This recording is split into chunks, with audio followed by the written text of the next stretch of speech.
자, 프로세서 스케줄링에 대해서 살펴보도록 하겠습니다. 먼저 CPU 스케줄링의 각 단계들을 좀 이해를 해보고, 특히 스케줄러의 종류로서 장기, 중기, 단기 스케줄러가 갖는 역할에 대해서 살펴보겠습니다. 자, 그리고 그 중에서 실제로 우리의 관심이 있는 단기 스케줄러에서 사용을 할 수 있는 다양한 스케줄링 알고리즘들을 살펴보고, 그 특징들을 이해할 수 있도록 해보는 것이 이번 단원에서 우리가 학습할 내용들입니다. 자, 먼저 스케줄링이라는 개념에 대해서 좀 살펴보겠습니다. 보통 스케줄링 하면 순서를 매기는 그런 과정으로 생각을 해볼 수 있겠죠. 하나의 운영체제가 담당하는 스케줄링은 여러 가지 종류가 있어요. 다양한 프로세스가 서로 번갈아 사용을 하는 자원들을 어느 시점에 누구에 할당할 것이냐를 결정하는 것인데, 자, 그 할당할 자원이 CPU이다라고 하면 CPU 스케줄링이라고 부르는 것이에요. 우리 앞에서 소개했듯이 CPU 스케줄링은 그냥 관점을 바꿔보면 프로세스 스케줄링, 그러니까 CPU를 프로세스에게 할당하는 것이기 때문에 CPU 스케줄링이나 프로세스 스케줄링이나 똑같은 의미로 사용되어진다라고 했었습니다. 하지만 이제 여러분들이 뒤에 가서 디스크 스케줄링 같은 것도 있어요. 어떤 프로세스가 디스크를 사용할 수 있도록 할 것이냐에 따라서 또 여러 가지 정책들을 살펴볼 수 있는데, 그 부분은 뒤에 가서 다뤄보도록 하겠고, 일단 오늘 우리가 관심이 있는 것은 하나의 단일 프로세서를 어느 프로세스와 같이 연관시켜서 사용을 할 것인가와 관계되어지는 이야기에 초점을 맞춰보도록 하겠습니다. 결국 하나의 운영체제는 현재 시스템을 효율적으로 사용을 하기 위해서 CPU, 즉 프로세서를 각각의 프로세스들, 그러니까 실행 중인 프로그램들에게 할당하는 과정들이 필요하고, 이 과정을 CPU 스케줄링 혹은 프로세서 혹은 프로세스 스케줄링이라고 부른다라는 거예요. 결과적으로 CPU의 이용률을 높이고자 하는 것이죠. 내가 가지고 있는 CPU가 놀고 있지 않았으면 좋겠다라는 거예요. 지속적으로 가능하면 쉼 없이 어떤 작업들을 수행할 수 있도록 해주자라는 것이고, 그걸 통해서 시스템의 작업 처리 능력을 향상시키고, 또한 사용자 응답 시간을 좀 줄일 수 있는 그런 방법이었으면 좋겠다라는 것입니다. 우리 앞서서 살펴봤듯이 다중 프로그래밍이라는 것은 주기억 장치에 다수의 프로그램들을 동시에 적재해 놓고, 그 적재되어진 프로그램들을 이렇게 돌아가면서 수행을 하는, 여러 개를 하나가 끝나야지만 다음을 수행하는 것이 아니라 하나가 끝나지 않았다 하더라도 어떤 요인에 따라서 일괄 처리 배치 시스템이다라고 하면 입출력 장치의 요청이 발생해서 CPU가 쉬게 되는 순간에 옮겨가는 것이고, C분할 시스템 같은 경우에는 일정한 타임 시간이 만료되어지면 옮겨가는 것이었어요. 어찌됐던 간에 특정한 조건이 발생되어지면 하나의 작업에서 다음 작업으로 CPU를 옮겨감으로써 CPU의 이용률을 높여주도록 해주기 위한 방법이었다라는 것이에요. 반면에 다중 프로그래밍의 방법 중에 하나로서 C분할 시스템이라는 것은 시간을 나누어서 처리하는 시스템이죠. 얘는 기본적인 다중 프로그래밍과 달리 그저 CPU의 이용률을 높이고자 하는 그런 목적도 있지만, 그보다 더 중요하게 소위 사용자 응답성을 향상시키도록 하기 위해서 각각의 프로그램을 사용하는 사용자가 즉각적으로 자신이 명령을 내렸을 때 그에 대한 응답을 받을 수 있는 것처럼 보이도록 하기 위해서 짧은 시간 간격으로 여러 개의 프로세스들이 빈번하게 교차해 가면서 수행할 수 있도록, 전환해 가면서 수행할 수 있도록 하기 위한 그런 구조였었어요. 어찌됐던 간에 다중 프로그래밍 시스템도 그렇고 C분할 시스템도 그렇고 결국은 현재 메모리에 여러 개의 작업들이 올라가 있고, 그 여러 개의 작업들 사이에 하나의 CPU가 전환해 가면서 이 작업, 이 작업, 이 작업 이렇게 전환해 가면서 하나의 작업을 완전히 끝마치지 않았다 하더라도 다음 작업으로 옮겨갈 수 있어야 할 것이고, 또 옮겨가다가 보면 다시 자기 작업으로 돌아왔을 때 이전에 작업했던 내용 이후를 이어서 수행해 나갈 수 있도록 하는 일들이 필요하게 되는 것이에요. 자, 그러면 현재 이런 것들을 관리해줘야 되는 운영체제 차원에서 보면 현재 다음에 수행할 프로세스를 누구로 선택할 것이냐라는 것을 결정해줘야 될 필요가 있겠죠. 그 부분을 우리는 프로세스 스케줄러 혹은 CPU 스케줄러라고 부르는 것입니다. 역시 관점에 따라서 프로세스를 선택한다라는 의미로 프로세스 스케줄러라고 부르는 것이고, 거꾸로 CPU를 누구에게 할당할 것이냐라는 의미로 CPU가 할당되어지는 대상으로 본다라고 한다면 CPU 스케줄러 혹은 프로세서 스케줄러라고 부르기도 하는 것이죠. 어찌됐든 간에 내가 가지고 있는 하나의 CPU를 내가 수행하고자 하는 여러 개의 프로세스들 중에 어느 하나에 할당해주는 작업을 담당하는 부분을 우리 프로세스 스케줄러라고 한다라고 생각해주면 되겠죠. 자, 극단적인 예이기는 하는데 다음 상황을 가정을 해봅시다. 예를 들어서 현재 시스템에 두 개의 프로세스가 존재하는데 각 프로세스마다 다음과 같이 1초 동안 열심히 CPU가 무엇인가 계산을 수행을 하고, 그리고 1초 동안은 쉬고, 다시 1초 동안 열심히 계산하고 다음 1초는 쉬고 하는 작업들을 60번 반복하는 두 개의 프로세스가 있다라고 가정을 해볼 거예요. 자, 첫 번째 방법을 살펴봅시다. 프로세스 A의 실행을 다 끝마칠 때까지 프로세스 B는 그저 대기하도록 수행을 한 거예요. 그리고 프로세스 A가 끝난 시점에 프로세스 B가 수행되어질 수 있는 첫 번째 프로세스, 두 번째 프로세스가 이렇게 순차적으로 수행되어질 수 있는 그런 환경을 가정을 해본 것이죠. 자, 이 경우 첫 번째 프로세스를 수행을 하기 위해서 1초 실행하고 1초 기다리는 일을 60번 반복했으니까 아마도 2분의 시간이 소요될 거예요. 자, 2분이 지난 시점에서 프로세스 A는 실행을 끝마칠 수 있고, 그때까지 거의 같은 시각에 프로세스 B도 만들어졌다 가정하더라도 현재 프로세스 B는 프로세스 A가 다 수행을 끝마칠 때까지는 무작정 기다려야 하니까 2분 동안 기다렸다가 A가 끝난 즉시 프로세스 B는 수행을 시작해서 역시 자신은 2분 동안 실행을 해나갈 수 있을 것입니다. 자, 이렇게 프로세스 A와 프로세스 B가 순차적으로 수행을 한다라고 한다면 전체 걸린 시간은 A와 B가 일을 끝마치는데 걸린 전체 시간은 4분이라는, A가 2분, B가 2분 걸려서 총 4분이 걸리게 되어지는 것이고, 그 4분 동안 실제 CPU가 일을 처리한 CPU의 이용률을 따져보면 그저 한 단위 작업을 보면 1초 실행하고 1초 기다렸으니까 딱 반만큼만 CPU가 일을 하게 되어지는 상황인 것이죠. 딱 2분 정도만 일을 한 것이고 나머지 2분은 기다리는, 그게 입출력 장치를 접근하기 위해서 기다리는 것이 됐던 혹은 다른 이유가 됐던, 어떤 CPU 자체는 뭔가 계산할 수 있는 능력이 있음에도 불구하고 여유가 있음에도 불구하고 그저 기다리는 시간으로 반을 허비하게 되어지는 그런 상황이 발생될 것입니다. 자, 그래서 두 번째 방법 같이 구성을 해봤어요. 자, 두 번째 방법 같은 경우에는 현재 프로세스 A가 실행이 되었을 때 현재 프로세스 A의 CPU가 처리하는 1초 시간이 지나고 나서 CPU가 기다리는 시점에 CPU를 그냥 놀리지 말자 라는 의미로 프로세스 B의 CPU를 처리하는 부분들을 처리할 수 있도록 구성을 해본 거예요.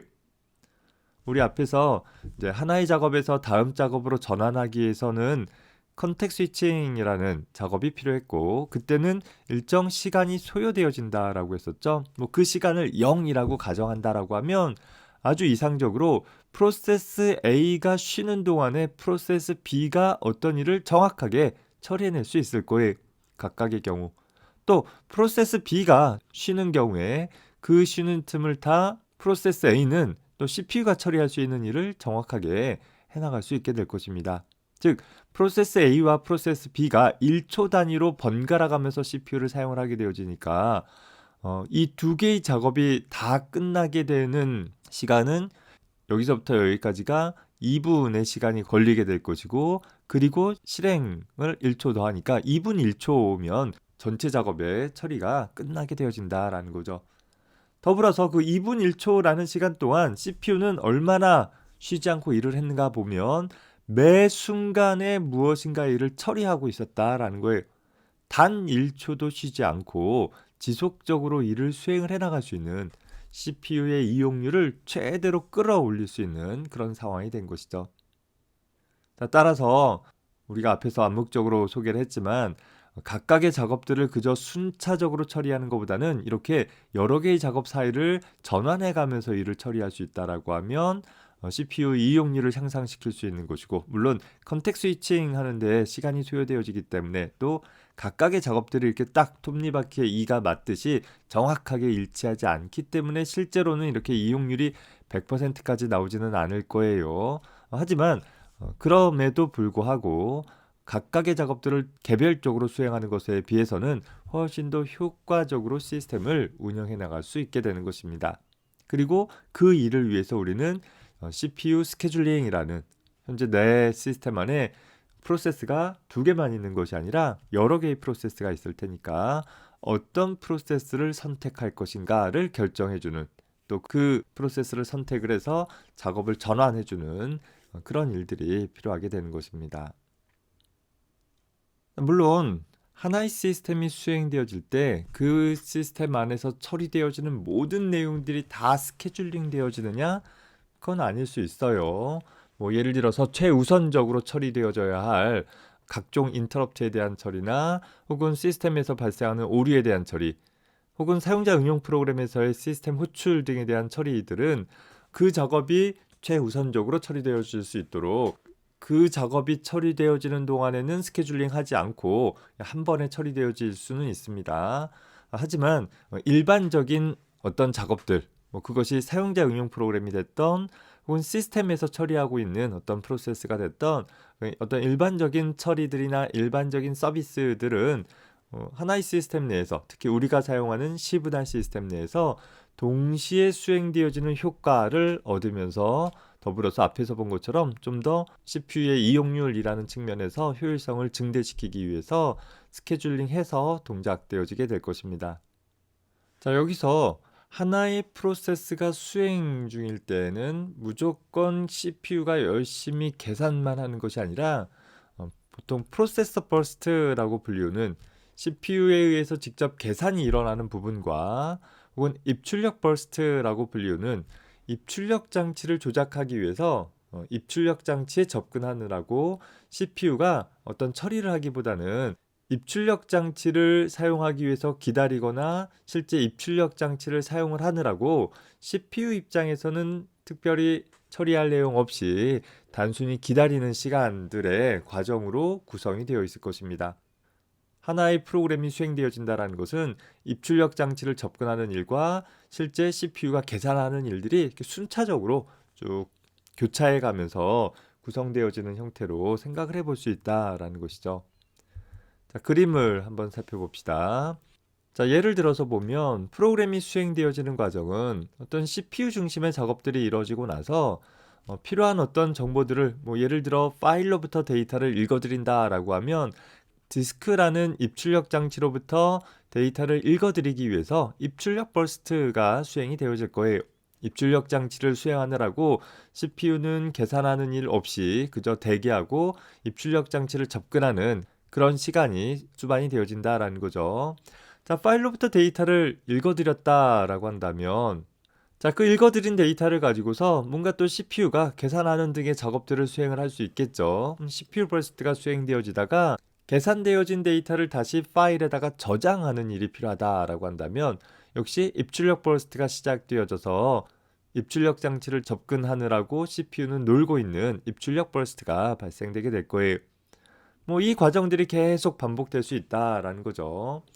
이렇게 일반적인 프로그램은 입출력 장치만 접근하는 것도 아니고 또 CPU가 계산만 하는 것도 아니고 CPU가 계산하는 작업과 입출력 장치를 접근하는 작업들이 순환적으로 나타난다라는 것입니다. 자, 그러면 하나의 프로세스가 수행되어질 때 CPU 버스트, 즉 CPU가 계산을 하기 위해서 소요하는 시간들이 얼마나 되는가를 살펴보면 뭐 일반화할 수는 없을 거예요. 각각의 프로세스마다 그건 천차만별일 수는 있겠지만 그냥 일반적인 경우들을 살펴본다라고 하면 CPU 버스트의 지속 시간은 이 아래 그래프처럼 이렇게 지수 곡선 비슷한 형태를 지닌다고 합니다. 자, 그림을 보면 버스트 지속 시간이 요 X축인 것이고 Y축이 발생하는 빈도수를 나타내고 있는 거죠. 다시 말해서 자, CPU 버스트 지속 시간이 비교적 짧은 작업들이 굉장히 많이 나타나는 특징들을 갖고 있는 것이고 상대적으로 CPU 버스트 지속 시간이 긴 애들은 상대적으로 덜 자주 나타나는 이런 특징들을 가지고 있다라는 것이 우리가 앞서서 살펴본 것처럼 프로세서 중심 작업들은 뭔가 계산을 많이 요하는 작업들은 아마도 긴 CPU 버스트 타임을 필요로 할 것이고 반면에 입출력 중심 작업들은 상대적으로 입출력 장치를 더 많이 사용을 하게 될 테니까 입출력 장치를 위해서는 더 오래 사용을 하겠지만 CPU가 뭔가 계산하는 일들은 상대적으로 더 짧게 갖게 될 것이 자, 이런 스케줄링은 수행 단계에 따라서 크게 세 단계로 세분화해 볼 수 있습니다. 즉, 프로세스들을 언제 어느 프로세서에게 할당할 것인가, 어느 CPU에게 할당할 것인가를 결정하는 게 스케줄링이라고 했었고 그 스케줄링 하는 시점이 크게 보면 세 가지로 나뉘어져 있다라는 것이에요. 자, 첫 번째 단계 보면 여기 작업 스케줄링이라는 단계인데 보통은 승인 스케줄링이라고 하기도 해요. 자, 이 작업 스케줄링은 현재 시스템 자원을 실제 사용할 작업을 결정하는 그런 스케줄링입니다.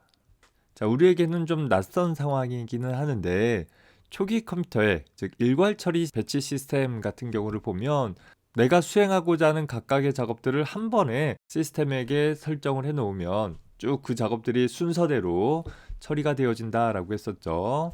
멀티 프로그램드 배치 시스템이다 하더라도 현재 수행하고자 하는 모든 작업을 다 메모리에다가 올려놓을 수는 없을 테니까 작업들을 순차적으로 처리할 수 있도록 대기열에다가 등록을 해놓으면 그 대기열에 있는 작업들 중에 현재 메모리가 가능한 범위만큼 작업을 순차적으로 실행을 해나가도록 할 거예요. 그래서 현재 작업 큐에 매달려 있는 작업들 중에 어느 하나를 실제 메모리에 탑재하는 것과 관련되어지는 작업들을 작업 스케줄링이라고 표현을 해줍니다.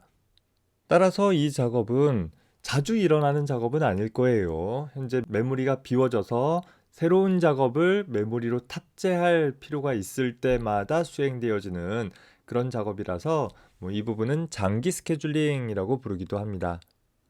자, 두 번째 단계를 보면 프로세서 사용 권한 할당하는 단계인데 현재 이제 메모리에 탑재되어진 프로세스들 중에서 누구를 이제 실행할 수 있는 어떤 준비 상태로 둘 것이냐를 처리해주는 단계가 두 번째 단계가 됩니다.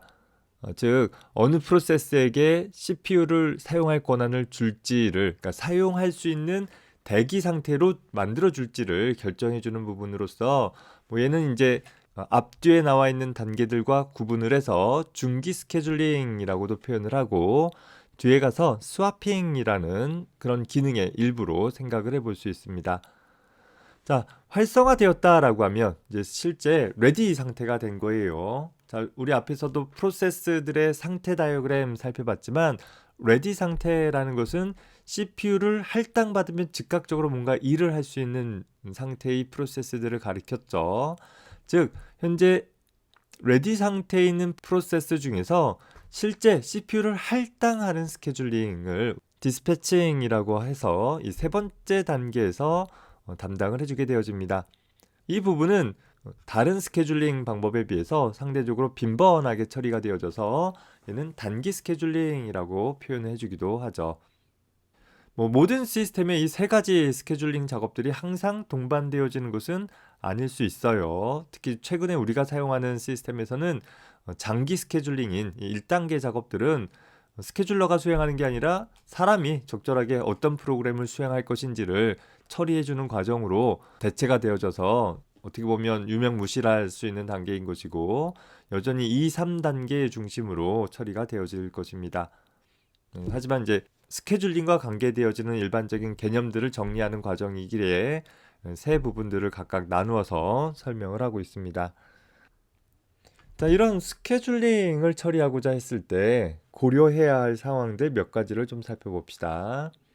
자, 우리 일상에서도 보면 어떤 공유 자원이 있다라고 했을 때 그 공유 자원들을 이용하고자 하는 사람들 사이에 해당하는 공유 자원들을 어떻게 할당해 주는 것이 공정한가 또 효율적인가를 생각해 봐야 되겠죠.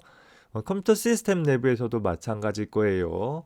내 시스템에는 CPU가 하나밖에 없는데 이 하나의 CPU를 필요로 하는 프로세스들은 여럿 있다라고 한다면 실행되어지기 위해서 CPU 할당을 기다리는 프로세스들이 여럿 있다라고 한다면 어떻게 스케줄링 해주는 것이 필요할까라는 거죠. 가장 먼저 떠오르는 것은 CPU라는 자원을 공정하게 할당해주는 일이 필요할 것이에요. 자, 공정하다라는 것은 그걸 필요로 하는 모든 프로세스가 최소한 어떤 유한한 시간 내에서는 CPU를 사용할 수 있도록 해줘야 한다라는 거죠. 거꾸로 얘기해 본다라고 하면 어떤 프로세스라도 자기가 CPU를 할당받는 시점이 무한히 연기되어져서 그러니까 CPU를 할당받는 일을 하지 못하는 일들이 발생되어져서는 안 된다라는 것입니다. 빈도의 차이는 있을 수 있어요. 어떤 CPU는 상대적으로 자주 CPU를 할당받을 수 있지만 그렇지 못한 우선순위가 낮던가 하는 등의 이유로 굉장히 중요도가 낮은 프로세스라 할지라도 그 실행이 어떤 유한한 시간 내에서는 수행될 수 있도록 CPU를 할당해줘야 한다라는 것입니다. 더불어서 현재 스케줄링을 한다라고 하면 그냥 CPU만 돌려주면 그냥 CPU만 프로세스 간에 전환을 해주면 되는 것이 아니라 그런 전환 과정을 통해서 시스템의 효율성, 특히 단위 시간당 시스템의 처리량을 우리 앞에 스루풋이라고 표현했었죠. 단위 시간당 처리량을 높일 수 있는 방법으로 스케줄링 하는 것이 필요할 거예요. 스케줄링 했더니만 시스템이 굉장히 성능이 떨어져 버렸다라고 한다면 스케줄링 해가지고서 얻는 이점이 없는 거잖아요. 자, 더불어서 대부분의 우리가 사용하는 시분할 시스템에서는 응답 시간을 물론 응답 시간을 최소로 해줘야 하느냐 이건 논란이 있어요. 실시간 시스템 같은 경우에는 내가 특정 프로그램에 대해서는 명령을 내리자마자 바로 응답을 받을 수 있어야 되겠지만 일반적인 시분할 시스템에서는 가능하면 응답 시간을 줄일 수 있었으면 좋겠지만 이걸 무조건 최소화하기보다는 하여튼 적절한 범위 안에서 응답 시간을 유지할 수 있도록 해주는 일이 필요할 것입니다. 이 역시 시스템의 효율성이라는 측면 중에 하나이죠. 물론 응답 시간을 줄이는 것과 스루풋을 향상하는 것은 상호 배타적일 수는 있어요. 어느 하나를 올리기 위해선 다른 하나의 성능이 좀 떨어질 수 있는데 어떤 적절한 균형을 맞춰주는 것이 필요할 것입니다. 더불어서 이제 예측 가능성이라고 해서 현재 시스템에 얼마나 많은 프로세스들이 동시에 수행되어지는지와 무관하게 각각의 프로그램들이 수행되어지는 시간들은 거의 비슷한 어떤 범위 내에서 처리될 수 있어야 한다라는 것입니다. 예를 들어서 단독으로 프로세스를 수행하는 경우와 10개의 서로 다른 프로그램들과 동시에 수행되어지는 경우에 전체적으로 프로그램이 일을 처리하는 시간의 차이가 안 날 수는 없을 거예요. 하지만 엄청나게 많이 난다라고 한다면 예측 가능성이 좋지 않은 그런 상황인 것이죠. 내가 워드 프로세서를 실행을 할 때 워드 프로세서를 단독으로 수행하는 경우와 워드 프로세서와 웹브라우저와 음악 플레이하는 프로그램과 이런 여러 가지 프로그램을 동시에 사용하는 경우에도 어느 정도는 일정한 성능을 확보받을 수 있어야 한다라는 것입니다. 더불어서 일반적으로 과부하 상황들은 발생되지 않을 수 있도록 해줘야 할 것이고 또 내가 사용할 수 있는 여러 가지 시스템 내의 자원들의 사용률들은 높일 수 있도록 어떤 하나의 프로세스가 과도하게 자원들을 점유하고 있어서 다른 프로세스들이 그 자원들을 사용하지 못하도록 뭔가 수행을 하기 위해서 자원이 필요한데 그 자원을 사용하지 못하게 되어지면 역시 각 프로그램에 대한 시스템의 처리 효율들이 떨어질 수 있기 때문에 가능한 한 불필요한 자원들은 놔줌으로써 각 자원에 대한 사용률을 높일 수 있는 방법으로 스케줄링 해줄 필요가 있을 것입니다. 자, 더불어서 응답 시간과 자원의 활용 간의 균형을 유지하기 위해서 어떤 하나의 프로세스가 특정 자원을 요청했을 때 그 요청에 따른 응답 시간을, 자, 여기서 얘기하는 응답 시간은 시분할 시스템에서 사용자 응답 시간이라는 그 개념이라기보다는 각각의 프로세스가 특정 자원이 필요해서 내가 이 자원이 필요하다라고 요청을 했을 때 실제 그 자원을 사용하기까지에 걸리는 시간들을 가리키는 것이에요. 각 자원에 대한 응답 시간을 줄이기 위해서 내가 필요한 자원들을 충분히 확보받을 수 있도록, 자, 예를 들어서 내가 메모리에 있는 내용을 프린터를 통해 출력을 해보려고 그래요. 그러면 메모리의 내용을 읽어다가 프린터에다 출력을 해줘야 되겠죠. 그런데 현재 프린터라는 자원은 확보를 했는데 메모리는 다른 장치가 사용을 하고 있어서 확보를 못한다라고 한다면 프린터를 잡고 있으면서 메모리를 요청하기 위해서 기다려야 하는 상황들이 발생을 하죠. 자, 이런 상황이라면 누군가가, 다른 프로세스가 역시 자기가 필요한 정보들을 출력하기 위해서 프린터를 필요로 한다라고 했을 때 나는 현재 프린터를 쓰지도 않으면서 프린터를 잡고 있고, 그리고 내가 프린터를 잡고 있기 때문에 다른 프로세서가 프린터를 못 사용하지 못하게 되어지는 일들이 발생될 수 있다라는 거예요. 그래서 가급적이면 각 자원에 대한 응답 시간들을 좀 줄여서 각 프로세스는 일하기 위해 필요한 충분한 자원들을 확보해 줄 수 있도록 해 주어야지만 좀 더 자원 활용도를 높여주고 또 각각의 프로그램들이 또 전체적으로 시스템이 효율적으로 동작되어질 수 있도록 해볼 수 있는 것입니다.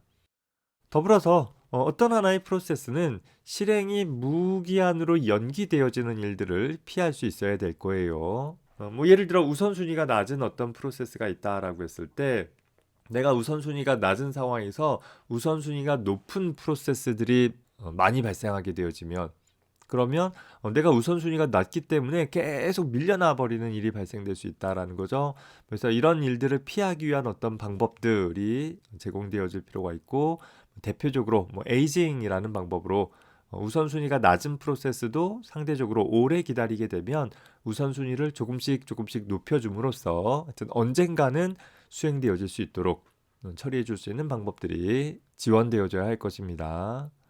더불어 프로세스 간의 우선순위를 설정할 수 있도록 해서 상대적으로 중요한 프로세스가 상대적으로 덜 중요한 프로세스보다 먼저 처리될 수 있도록 할 수 있는, 모든 프로세스에게 공정하게 기회를 준다라는 것 자체가 어떤 기계적인 균형을 맞추는 것뿐이지 시스템의 전체적인 효율성을 향상시키는 데 기여하지는 못할 것이에요. 그래서 어떤 우선순위를 두어서 더 긴급한 부분에 더 많은 CPU를 할당할 수 있도록 해주도록 하자라는 것입니다.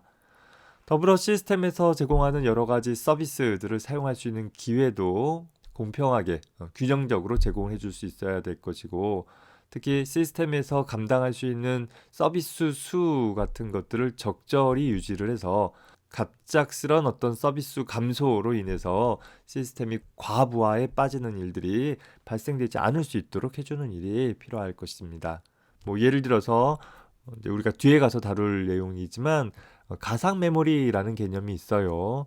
내가 현재 시스템에서 가지고 있는 하드웨어적인 물리적인 메모리 이상으로 메모리를 사용을 하기 위해서 하드디스크의 일부분을 마치 주기억 장치의 일부처럼 사용을 할 수 있는 방법이기는 하는데, 그 경우에 평상시에는 실제 물리적인 메모리만 사용을 하다가 실제 물리적인 메모리가 꽉 차는 순간 그제서야 물리적인 메모리의 일부를 하드디스크로 보내고 메모리를 비워서 사용을 한다라고 하면 그 작업들이, 하드디스크 같은 경우는 실제 물리적인 메모리에 비해서 엄청 느린 장치이다 보니까 갑작스럽게 메모리의 내용을 하드디스크로 보내느라고 시스템이 버버버벅 하는 일들이 발생될 수 있다라는 거죠. 그래서 일반적인 시스템에서는 현재 내가 메모리가 부족하지 않다 하더라도 현재 내가 사용할 수 있는 메모리의 가용 영역 일부를 확보해 두기 위해서 메모리 내용 중에서 사용하지 않는 프로세스들 일부를 주기적으로 하드디스크에다가 보내버린다라는 거예요. 물론 지금 보낸 내용이 필요할 수도 있어요. 하더라도 이렇게 주기억 장치의 일부의 여유 공간을 확보해 둠으로써 갑작스럽게 메모리가 부족해지는 상황들을 어느 정도 방지해주는 이런 작업들이 제공이 되어진다라는 것입니다. 뭔가 시스템 내에서 내가 가지고 있는 여러 개의 자원들을 좀 더 효율적으로 사용을 하기 위해서는 하여튼 이런 여러 가지 측면들을 좀 살펴봐야 될 것이고, 다소 상충적인 부분이 있다라고 한다라고 하면 전체적인 시스템의 성능을 향상시킬 수 있는 방법으로 조절을 해가지고서 스케줄링을 해줘야 될 것입니다.